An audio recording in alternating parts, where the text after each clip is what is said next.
On a beau tergiverser tant bien que mal sur la notion d'amour, mais on n'a pas besoin d'en appeler pour savoir que personne n'est à l'abri d'un coup de foudre et on ne se promène jamais avec un paratonnerre.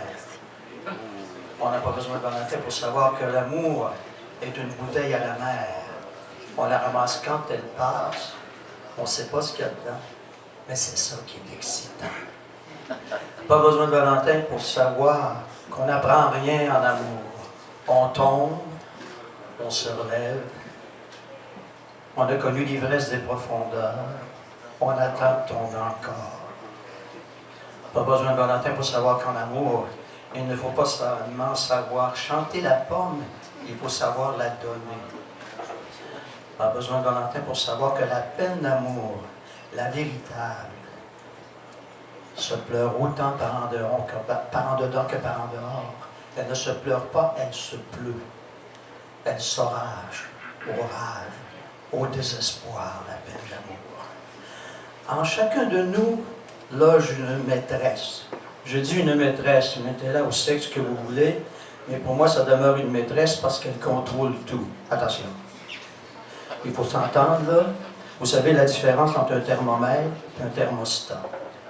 Le thermomètre indique la température, le thermostat la contrôle. En général, je dis bien en général, là, ne me sautez pas dessus, mais dans un couple hétérosexuel, mais peut-être aussi un couple de tous les sexes, là, en général, l'homme est un thermomètre et la femme est un thermostat. Yes. La preuve, mesdames, je rougis, c'est épouvantable. Contrôler un peu moins, contrôler un peu moins. Alors donc, cette maîtresse impitoyable et coriace nous laisse aller à toutes nos infidélités et nos tromperies. Et là, une petite parenthèse, je fais encore une différence entre être infidèle et tromper. Être infidèle, ça relève de l'accidentel. Ça peut arriver à tout le monde. Eh bien, mon régent, un bon coup.